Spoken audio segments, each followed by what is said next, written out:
Hello everyone, welcome back to our channel Billion Education where we aim to reach and teach billion population. So guys, हम लोग continue कर रहे हैं हमारे geography का third chapter of your 11th standard. जी हाँ, इसके पहले हमने सेकंड चैप्टर भी अपलोड कर दिया, उसको हम लोग शुरू कर दिए। फर्स्ट चैप्टर कंप्लीट है, उसकी एक्सरसाइज कर रहे हैं। जस्ट आप लोग को अवेयर करा रहे हैं कि क्या क्या चीजें आपके ज्योग्राफी के साथ शुरू हैं। तो आप होपफुली आप वो सब चीजों को फॉलो कर रहे होंगे, फिर आप लोग ये वीडियो पे आए हैं। तो हमने डिस्कशन किया था लास्ट लेक्चर में, वो था इंट्रोडक्शन का। आज जो रहेगा वो टर्मिनोलॉजी के बारे में हम जानेंगे। अगर आप लोग को एमपीएससी यूपीएससी एग्जाम, अपने से स्टेट बोर्ड के एग्जाम में जो सबसे इंपॉर्टेंट चीज है वो है टर्मिनोलॉजीज का। बच्चे यहीं पे घबरा जाते हैं किसको क्या बोलना है, कई बार क्वेश्चन डायरेक्टली उनकी मीनिंग पे ही आते हैं। तो स्टार्ट करते हैं हम लोग, फर्स्ट लेते हैं। जी हाँ, वो है प्लकिंग।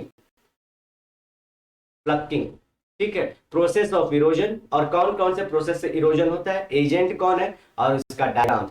जी हाँ, बहुत ब्यूटीफुल सा आपका ज्योग्राफी है। बोथ 11th एंड 12th क्या डायग्राम दिया है, खतरनाक। इतना एक्सपेक्टेशन तो मुझे नहीं था जब मैंने बुक खोला आप लोग का तभी। So plucking is the process by which moving ice, ice ध्यान रखिए, ice ice exert pressure on majority portion of rocks on bed or along the bank। तो प्लकिंग क्या होता है, देखिए ये जो मूव हो रहा है आप लोग डायग्राम में देखिए, ये ग्लेशियर। अब ग्लेशियर क्या होता है, ये देख रहे हैं, ये बेड है हमारा, तो इसके ऊपर बर्फ का जो बोलते हैं ना पूरा लेयर चढ़ा हुआ है और वो बर्फ मूव होता है। अगर आप ढलान पे देखेंगे, ये डायग्राम में नहीं दिख रहा होगा, लेकिन समझिए ये आ रहा है यहां से ऐसे, तो ये ढलान से आगे की तरफ ही जाएगा।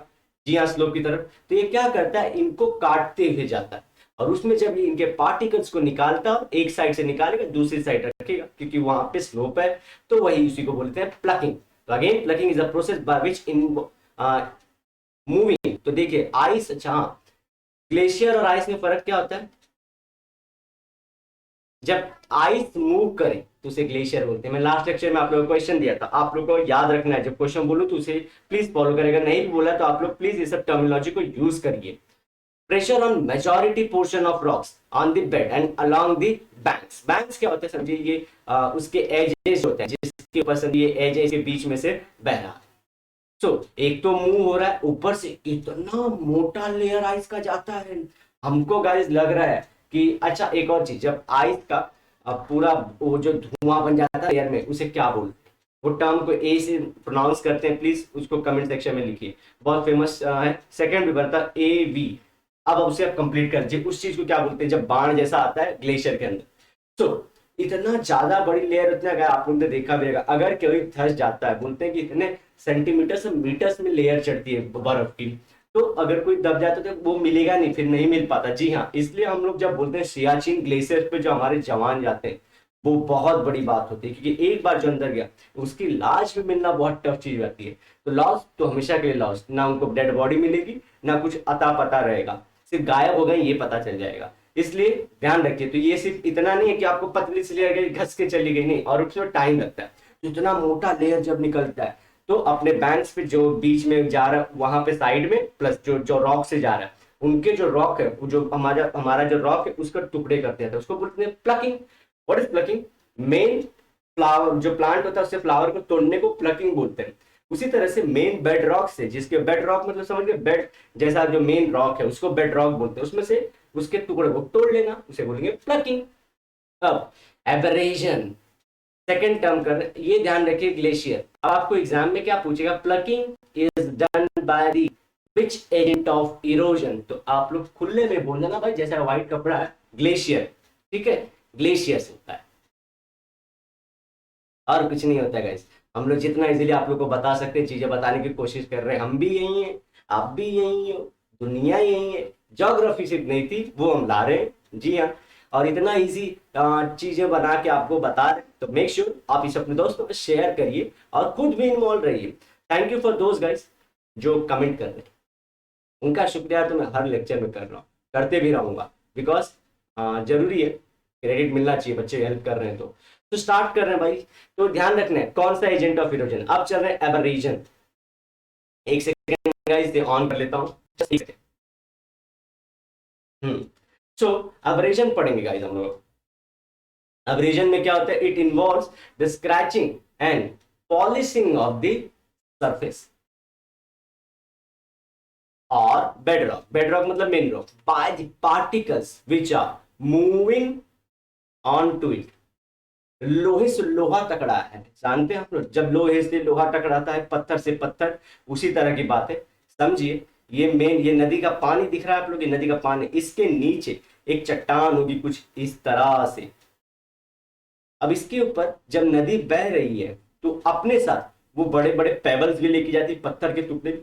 अब ये पत्थर के टुकड़े इस मेन बेड रॉक से कुछ नए टुकड़े तोड़ रहे हैं, जी हाँ। अब ये बड़े बड़े, जहाँ आप लोग देखे होंगे रिवर में कभी कभी आप लोग जो लैंडस्लाइड होता है तो कितने बड़े बड़े पत्थर, गंगा गंगा रिवर में आप लोग देख सकते हैं। और ये ध्यान रखिए, स्टार्टिंग के उसमें होगा, जैसे रिवर का 3 फेज होता है। एक स्टार्टिंग में जब वो बर्थ लेती है, जैसे गंगोत्री से अगर गंगा निकल रही है, उसके बाद वो धड़ धड़ धड़ बड़ो बहुत विराट स्वरूप लेके निकलती है।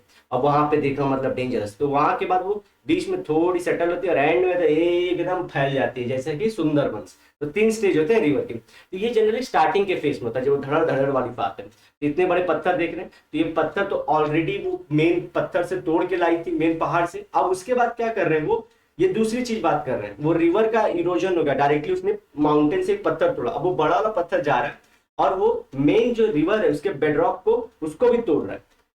तो जो नदी बहा के लाई थी, कौन सा चीज, पेबल या बड़े पत्थर, वो पत्थर तोड़ रहे हैं। मेन जो ये रिवर का बेसिन होता है, बेसिन बोलते हैं इसे, वहां के जो बेडरॉक है उसको तोड़ रहा है। तो पत्थर ने, पत्थर से एक छोटू सा पत्थर निकाला, मेन बेडरॉक, ये मेन बेडरॉक, इसे को बोल देंगे एब्रेजन, ध्यान रखिए। तो just as the sandpaper is used for smoothing, sand paper नहीं, आपके दीवार उबर खाबर तो उसको एकदम स्मूथ कर देता है, ऐसे ही ये पहले किसको समझिए, इस पे थोड़े थोड़े ऐसे उठे हुए, इनको तो पहले वो घस देगा। तो देखिए, मैं ये बोलता हूँ कि पर जो छोटी छोटी चीजें नेचर घसती जाती है, हमने जब ये पढ़ा था हमारा वेदरिंग वाला, वहां पे भी हमने देखा था कि वेदरिंग में क्या कर रहा था, स्मूदनिंग कर रहा था। सबको किया जाएगा जो ज्यादा, और ये नेचर ही है, अगर आप बहुत टैलेंटेड है तो आपके टैलेंट को भी कम किया जाएगा, जी हाँ। और वैसे भी अगर आप बहुत ज्यादा गुस्से है तो आपके गुस्से को कम करा, सोसाइटी मिलकर सब चीज को घसने में रेडी रहती है। तो आपको डिसाइड करना है कि आप कैसे डटे हुए हैं। The rock particles involve in abrasion rub against and wear away the surface. तो जो पार्टिकल्स रहते हैं, देखिए ना, रॉक के ये सब अलग अलग जो हमने बोली ऑलरेडी है, रिपीट की गई है। द इरोडेड बेडरॉक और surface will have a smooth side, abrasion increase as velocity increases. तो पहली बात तो देखिए, ये इसको हटा दिया तो ये स्मूथ हो गया कि नहीं हुआ। अब दूसरी चीज क्या बोलते हैं, एब्रेजन बढ़ जाता है जब वेलोसिटी बढ़ जाती है। वेलोसिटी मतलब क्या, स्पीड से, जो नदी समझिए बह रही है बहुत स्पीड से, पहले स्लो दुमुक दुमुक, तो थोड़ा पत्थर ट्रक करके एक के ऊपर गिरा, स्मूथ कर दिया बेड रॉक को, ट्रक करके गिरा। अब समझिए बहुत तेज धड़ धड़ धड़ धड़ धड़ जा रही है, तो और ज्यादा स्मूथ करेगी ना, एकदम बढ़िया। तो जितना वेलोसिटी से रिवर बहेगी, वो अपने रॉक को लेके आगे बढ़ेगी और वो रॉक बेड रॉक को तोड़ते जाएगा। फिर से बताता हूँ, नदी एजेंट है, उसने एक बड़ा सा रॉक लिया और वो एक सरफेस पे बह रही है बड़ा सा। अब वो जो सरफेस बड़ा सा है, ये उसके ऊपर गिरेगा, गिरा बार बार, और उसको स्मूथ करेगा। और ये इससे को जब इसको जब स्मूथ करेगा, इसमें से एक छोटा टुकड़ा निकालेगा, टुकड़ा मेन बेड रॉक, उसका टुकड़ा, इसी को बोल देंगे एब्रेजन। नेक्स्ट चलते हैं गाइस, अट्रीशन। अब लोग एब्रेजन और अट्रीशन में फर्क नहीं जानते। अब देखो, attrition is when the rocks and pebbles bump into, अच्छा रॉक और पेबल में क्या, रॉक मतलब ऐसा कुछ उबड़ खाबड़ बड़ा टुकड़ा, पेबल्स मतलब स्मूथ। ये सेकेंड एग्जांपल पेबल का है, पहला एग्जांपल रॉक का है, ठीक है। तो ये देखिए, पेबल्स ऐसे ही हो जाते हैं एंड द स्टेज में, लेकिन ये दिखा रहे हैं ये पेबल्स भी लड़ेंगे। सो each other and break up into smaller fragments.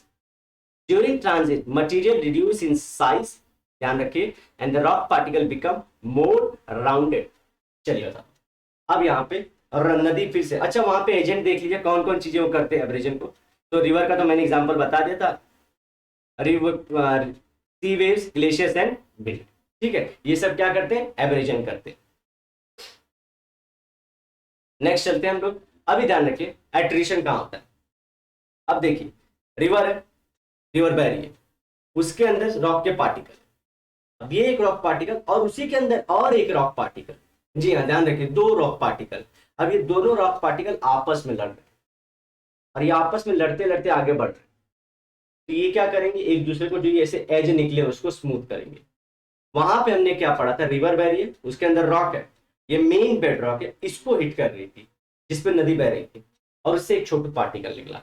यहाँ पे रिवर के अंदर ऐसे दो तीन रॉक है, वो आपस में लड़ रहे हैं, ना किसी और को तोड़ा, ना टूटे हुए दो पार्टिकल लड़ रहे हैं और छोटे छोटे पार्टिकल निकले। इसी, तो उसी चीज को बोलेंगे अट्रेशन। So the difference between abrasion and attrition is that the abrasion affects the surface along which the material moves.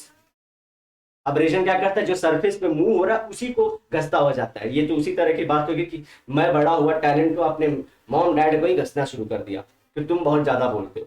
और दूसरा क्या होता है, एट्रिशन क्या होता है, एट्रिशन होता है relates to material that moves. अब एट्रिशन मतलब मैं मेरे दोस्त को घस रहा हूँ, मेरे दोस्त, मेरे भाई, मेरे बंधुओं को घस रहा हूँ, ये हमारी सोसाइटी। लेकिन जो बोले कि जिसने पैदा किया उसी को घसो, तो पंजाबी में पंजाबी बोल रहा हूँ, हमारे सिख कम्युनिटी में एक सेइंग है कि माँ बाप लख बुराइयां हो, लाख काम गलत कर दो, उनकी कमियां, मॉम डैड की कमियों को सन और डॉटर को गिराने का अधिकार नहीं। आई एम वेरी, बोलते ना कि बोलते हैं, उस थॉट से अटैच होता हूँ कि सही बात है, जिसने बर्थ लिया इंडियन फिलोसफी में बिलीव रखिए, उसमें आप क्वेश्चन नहीं करिए, क्योंकि आपके पूरे जेनेसिस का रीजन ही वही है।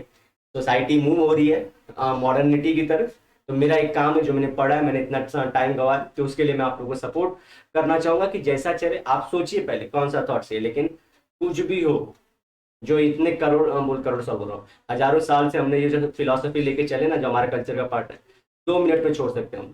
सिर्फ एक मीडिया के चलते, एक नेट के चलते जो बाहर वाले हमको बताना चाह रहे हैं, नहीं, रीजन होता है, हर एक चीज के लिए रीजन होता है, रीजन जान जाएंगे आप तो ठीक है। अब ये नहीं बोल रहा कि मैं बोल रहा रेप, मर्डर, डकैती को सपोर्ट करिए ना, गलत है, उसको ध्यान रखिए, सिर्फ बैलेंस बना के रखिए। हर एक चीज को ऐसे लात मत मारिए, जो चीज को आप लात मारने जा रहे हैं, मैं बार बार बोलता हूँ, हम उसके सामने एक पार्टिकल जैसे हैं, और जिसको लात मार रहे हैं वो इतना बड़ा माउंटेन है कल्चर का, वो नहीं हिलेगा, आप ही को दर्द।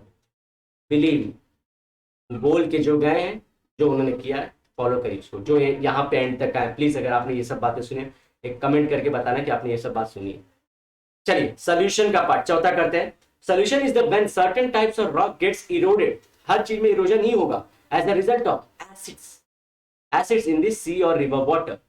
When minerals in rock like chalk and limestone are dissolved in water, they are carried in the water. The loads is not visible. In particular, limestone, dolomite, sandstone coasts are very susceptible to these type of erosion. बताता हूं, देखिए बात क्या हो रही है, acid मिल जाए river water में, तो एसिड मिलने के दो तरीके, एसिड मिलने के दो तरीके। एक, मालूम है हम लोग पेट्रोल जलाते हैं, जब हम लोग कोल बर्न करते हैं तो उससे गैसें निकलती हैं, SO2, NO2, CO2, ये गैसें बनती हैं, H2SO4, ये बनती है NO3, HNO3, और ये बनती है कार्बोनिक एसिड H2CO3। ये जब आते हैं, समझो रिवर बह रही है, बारिश हुई, उसमें जाके मिल गए, तो एक एसिड का सोर्स ये होगा। एक दूसरा एसिड का सोर्स क्या होगा, जैसा इसमें बताया गया है कि ये जो चौक जैसे होते हैं, ये सब जो चीजें यहाँ पे रॉक ही, जो रॉक से वो लोग बह रहे हैं, वही स्टार्टिंग का जो रॉक था, समझिए माउंटेन से रिवर निकली, चली है अपने मिडिल स्टेज में, और अब है अपने एंड के स्टेज में, तो 3 स्टेज याद रख लीजिए। लेकिन ये समझिए जो ओरिजिनल रॉक है ना, उसमें कुछ मटेरियल थे जो एसिडिक कंटेंट देते हैं। अब वो रिवर मिल गए, रिवर में मिल गए, वो घुल गए, तो उसी को बोल रहे हैं लोड। लोड मतलब जो पार्टिकल है वो दिखाई नहीं देगा, उसके अंदर घुल गए ना कंप्लीटली, लेकिन ये घुला हुआ मटेरियल पानी के साथ जब आगे बहेगा तो आगे के जो रॉक हैं उनको घसेगा। अब ये कौन से रॉक हैं जो ऐसे एसिड वाले वाटर से रिएक्ट हो जाते हैं और फट से गल जाते हैं, तो उसमें नाम है सैंडस्टोन, डोलोमाइट और लाइमस्टोन। प्लीज, ये कैल्शियम कार्बोनेट से बने होते हैं, इसलिए फट से एसिड से रिएक्ट करके गल जाते हैं। समझिए, ये दांत देखिए हमारे, एग्जाम्पल रखा, जब जैसे खट्टा खाते तो अपना दांत कैसे एकदम खरखर करने लगता है। जी हाँ, मैं सही एग्जाम्पल दे रहा हूँ, मैं बनावटी एग्जाम्पल नहीं दे रहा हूँ। कुछ लोग ऑब्जेक्ट करेंगे, ये क्या ये दुनिया भर की एग्जाम्पल, नहीं, ये सही एग्जाम्पल है। उसी तरह का रॉक के ऊपर होता है, सफेद कलर के जो आप लोगों ने बोलना चूना चूना चूना पत्थर देखा व्हाइट वाला, उस पर एसिड डाल के देखिए फट से पीछे हो जाएगा, तो इतना वो तो एसिड बहुत ज्यादा होगा। लेकिन समझ गए, रिवर के अंदर दो, एक ऊपर से जो हम लोग जलाते हैं, कुछ भी जलते हैं, तो वो जो है सब नीचे, एक दूसरा जो पैरेंट रॉक से बह रहा है, तो वहां पे उसको क्या मिल गया, एसिडिक कंटेंट मिल गया। अब वो आगे बह रहा है, और जब वो रिवर आगे बह रही है तो आगे के रॉक को जो किससे बने, डोलोमाइट, लाइमस्टोन, सैंडस्टोन, उनको बहुत ज्यादा घसेगी। तो एजेंट ऑफ इरोजन इसमें देख ले, अंडरग्राउंड वाटर और सीवेज और रिवर, तीन चीजें। तो होपफुली आपको ये वीडियो समझ में आया होगा। नेक्स्ट वीडियो में हम लोग कवर करेंगे बाकी की सारी चीजें, और ये सब शायद आपको बहुत ना लगे कि इंपॉर्टेंट है, लेकिन जैसे ही आप करियर में आगे जाओगे, जो गवर्नमेंट एग्जाम देना चाहोगे, तो आप लोग को मालूम पड़ेगा कि जो इतनी चीजें सबने आपने बहुत पहले छोड़ दी थी, वो बहुत इंपॉर्टेंट थी आपके कल के लिए। तो गाइस होपफुली आपको वीडियो समझ में आए। मिलते हैं नेक्स्ट लेक्चर में। Till then bye bye, have a great and nice day ahead.